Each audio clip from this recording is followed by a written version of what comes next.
Hello students, आप सभी का हमारे यूट्यूब चैनल में हार्दिक स्वागत है।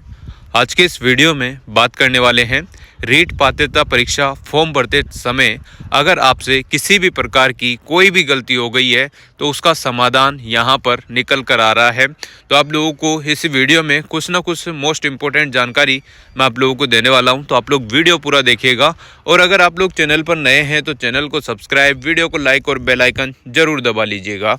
देखो स्टूडेंट, सबसे पहले तो आप लोगों को बता दूं कि हाँ, रियल में भी बहुत सारे स्टूडेंट परेशान हैं और ऐसा हो नहीं सकता कि जितने भी स्टूडेंट रीट पात्रता परीक्षा का फॉर्म भरें और सभी सही भर दे। ऐसा बहुत ही मुश्किल काम है, क्योंकि ह्यूमन नेचर है ना। तो इंसान की आदत है कुछ ना कुछ अनजाने में या हो सकता है कि न चाहते हुए भी गलती कर बैठता है। तो ये हो जाता है, नॉर्मल सा प्रोसेस है।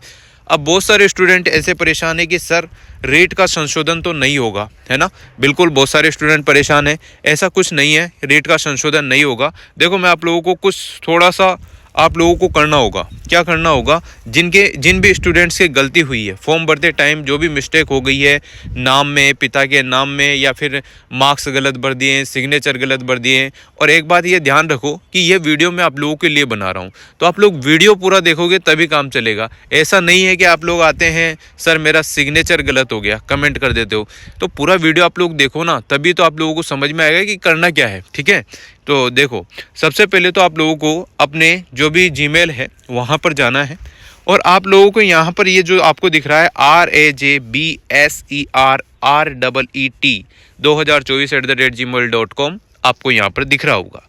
इसको आप लोगों को क्या करना है, इस ईमेल पर आपको आपकी जो भी गलती हुई है उसका फ़ोटो, और साथ में ही आप लोग उनसे रिक्वेस्ट कीजिएगा कि sir online correction portal on कर दीजिए।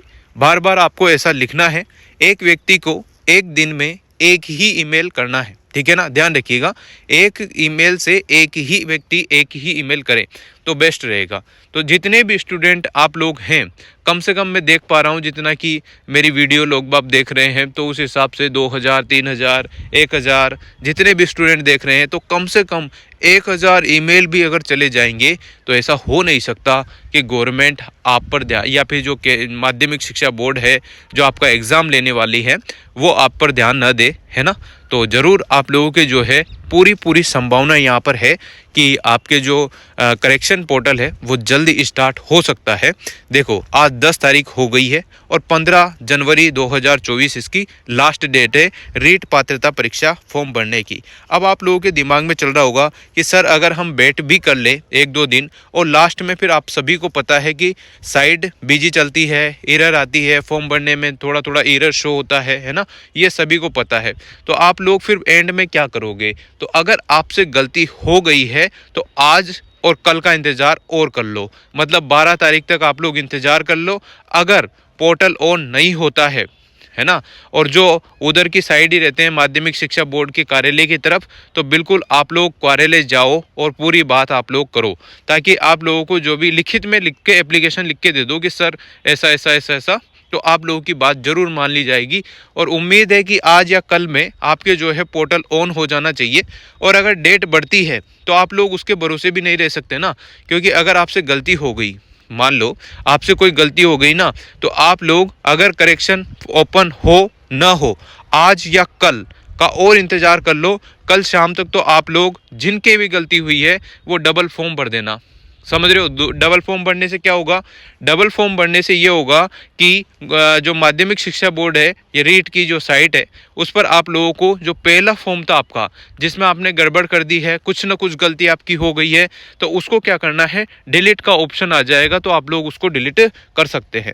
फिर आपके दिमाग में चल रहा होगा कि सर अगर डिलीट का ऑप्शन नहीं आया तो देखो, आपने जो पहला फॉर्म भरा, अगर उसमें थोड़ी बहुत ही मिस्टेक हुई है तो कोई बात नहीं, है ना। अगर आपसे ज़्यादा मिस्टेक हो गई है, ज़्यादा मिस्टेक का मतलब समझ रहे हो, साइन की जगह तो फ़ोटो चल गया हो, या फिर 10वीं के मार्क्स की जगह 12वीं के लिख दिए हो, पिता के नाम की जगह माता का नाम लिख दिया हो, है ना। ABC ID की जगह, सॉरी ABC ID नहीं, SSO ID की जगह कुछ और ID लिख दी हो, मोबाइल नंबर किसी और के दे दिए हो, जीमेल कुछ और लिख दी हो। अगर ऐसी गलती हो गई है तो आप लोग जब भी एग्ज़ाम देने जाएंगे तो आधार कार्ड से मैच होना ज़रूरी है, वरना फिर आपको बाहर निकाल देंगे। ठीक। अब बाहर निकाल देंगे तो आप लोग एग्ज़ाम तो वहाँ पर भी नहीं दे पा रहे हो, समझ रहे हो। तो इसलिए आप लोग डबल फॉर्म भरेंगे तो आपके पास जो दूसरा फॉर्म है उसका जो एप्लीकेशन नंबर आएगा, उसका जो चालान कटेगा, उसके हिसाब से आपका एडमिट कार्ड भी आना तय है। तो उस हिसाब से आप लोग एडमिट कार्ड लेकर चले जाइएगा और पहला जो फॉर्म है आपका वो ऑटोमेटिकली या तो रिजेक्ट हो जाएगा या फिर आपका जो है पहला फॉर्म डिलीट कर दिया जाएगा, क्योंकि गाइडलाइन के हिसाब से जो आपका सेकंड वाला या जो लास्ट में आप लोग जो फॉर्म भरेंगे वही वैलिड माना जाएगा। ऐसा कुछ गाइडलाइन के हिसाब से मैं आपको बता दूं। और ये जो ईमेल आपको दिख रही है, जीमेल जो भी एक सेम ही है, तो इस पर आप लोग जो है बराबर तरीके से आप लोग मेल करते रहिएगा, ताकि आपकी समस्या का जो पोर्टल है, यानी कि जो ऑनलाइन करेक्शन पोर्टल है, वो बहुत जल्द स्टार्ट हो जाएगा। जैसे कि कुछ बड़े बड़े टीचर हैं वो माध्यमिक शिक्षा बोर्ड गए थे, वहाँ पर जानकारी तो यही निकल कर आ रही है कि आपके जो है ऑनलाइन पोर्टल बहुत जल्द स्टार्ट हो जाएगा। जो भी मिस्टेक हुई है उसकी आपको फ़ीस देनी है, फ़ीस देने के हिसाब से आप लोग फॉर्म को एडिट कर सकते हैं, वापस से सही कर सकते हैं जो भी आपने गड़बड़ करी है। अगर आज या कल में ऐसा होता है तो बहुत अच्छी बात है, नहीं होता है तो मेरा यही सुझाव है कि आप लोग दूसरा फॉर्म भर दीजिएगा, क्योंकि आपके पास ऑप्शन कुछ भी नहीं बचेगा फिर, ठीक है। तो ये बातें आपको ध्यान रखनी है। और 10वीं की मार्कशीट अपलोड होगी, ये भी आपको सभी को पता होगा। और आप लोग अगर कमेंट पे कमेंट करते हैं तो वो भी कुछ मतलब नहीं है, क्योंकि मैं आप लोगों को पूरी जानकारी वीडियो के माध्यम से बता देता हूँ। पहले सारे कमेंट आपके पढ़ता हूँ और फिर उसके हिसाब से आप लोगों को वीडियो बनाकर बता देता हूँ। तो जल्दी आप लोगों के हो सकता है पोर्टल ऑन हो जाए तो आपकी सभी की समस्या का समाधान हो जाएगा। और अगर नहीं होता है पोर्टल ऑन तो फिर आप लोग दूसरा फॉर्म भर सकते हैं, बाकी आपके पास कोई और चारा नहीं है। या फिर आप लोग खुद माध्यमिक शिक्षा बोर्ड जाकर इसकी जो है जानकारी दे सकते हैं कि मेरे साथ ऐसा ऐसा हुआ है। मैं ही नहीं, बहुत सारे स्टूडेंट हैं जिन्हों की करेक्शन की आवश्यकता है। तो आप लोग ज़रूर ऐसा करेंगे तो क्या पता हो जाए, है ना। तो जल्दी स्टार्ट हो जाए तो जल्दी आप लोग फॉर्म सही कर सकते हैं, दूसरा फॉर्म भी नहीं भरना पड़ेगा, आपके पैसे भी कम लगेंगे। क्योंकि डबल फॉर्म भरोगे तो वही 650 रुपये कुछ ऐसा लगेगा। और अगर करेक्शन करोगे तो पहले 300 रुपये फीस लगती थी करेक्शन की, और अभी इस बार भी फिर 300-400 रुपये लगेगी, तो 100-200 ही बचेंगे तो बचेंगे, समझ रहे हो। तो ये ध्यान रखना है आपको। और बाकी यही कुछ है, अभी डेट वेट बढ़ने की तो कोई संभावना नहीं है। और यहाँ पर देखो हेल्पलाइन नंबर दे रखे हैं रीट ऑफिस के, तो आप लोग यहाँ पर जो है कॉल करके आप लोग देख सकते हैं। इस पर कॉल करोगे तो क्या पता फ़ोन आपका उठा ले और आप लोग अपनी समस्या बताएंगे। कम से कम 1000 स्टूडेंट ने अगर फ़ोन कर दिया तो ऐसा हो नहीं सकता कि माध्यमिक शिक्षा बोर्ड आपकी समस्या न सुने, है ना। तो ये ध्यान रखिएगा। बाकी ज़्यादा कुछ बताने को है नहीं, 2 वीडियो मैंने पहले बना दी है, उसमें आप लोग देख लेना क्या क्या और कुछ करना है। किसी के सिग्नेचर में, किसी के नेम में मिस्टेक हो तो वो वीडियो ज़रूर देख लीजिएगा। Thank you so much. Video अगर अच्छी लगी हो तो like, comment, share and subscribe.